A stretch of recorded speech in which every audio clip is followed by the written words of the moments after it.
Tech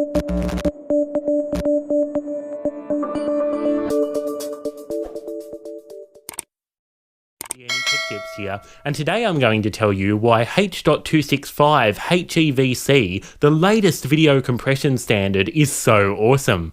Now, you know, video encoding has evolved a lot through the years, from the very early MPEG-2, which was used on DVDs way back in 1996, to the most recent H.264. But every new standard seems to promise the same thing: identical quality to the previous one, but at half the bitrate. So how does H.265 achieve this? Well, there's two main methods used in video compression. One is called inter-frame, which means that the previous and future frames are compared to the current one, and we only encode what's changed. To do this, we start on an iframe, which is stored as a full image, much like a JPEG. Then we divide it into small 16 by 16 pixel areas, which in the previous standard were called macroblocks. Now we're going to advance to the next frame and compare its macro blocks with that of the iframe. If there are several blocks which are roughly the same, then we give the new frame the status of a P frame, that is, a predicted frame.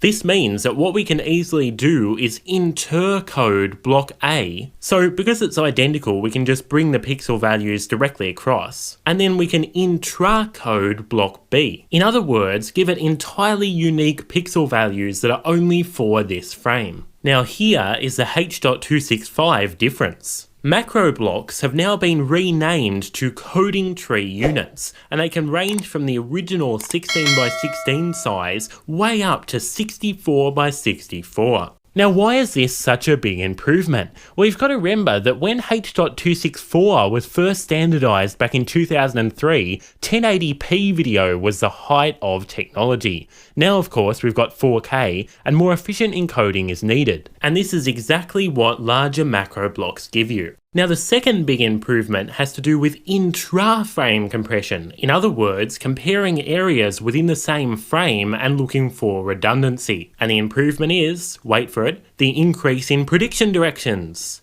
What? Well, remember these things, coding tree units, also called macro blocks? They can actually be split further into things called coding units, which can go down to 8 by 8 pixels. And these, get this, they can be partitioned even further, cut up different ways, into prediction units. Why would we bother doing this? So we can mathematically generate pixel values in a block instead of storing them. And therefore, we can massively reduce the size of each frame. Here's how it works. I've got my tiny little prediction unit here, a little 4x4, and it's surrounded by two groups of pixels, which I'll call block A and block B. Now, I can actually use various intra-prediction modes on this structure. I can use, for example, DC, which will basically fill this with the average of the surrounding pixels. This would be good on an outdoor scene with a blue sky, where there's no real pattern to it. It's more of just a single color. Alternatively, I can use an angular function. So say, for example, if I have a line coming down here and I want to continue it through the block. Using my angular function, I simply point to the direction where the line is coming from, and it will extrapolate or continue that trend. Now here again, there is a difference with H.265, and it's a good one. Back in the old days, I only had 9 prediction modes, but now I have access to, wait for it, 35 different modes.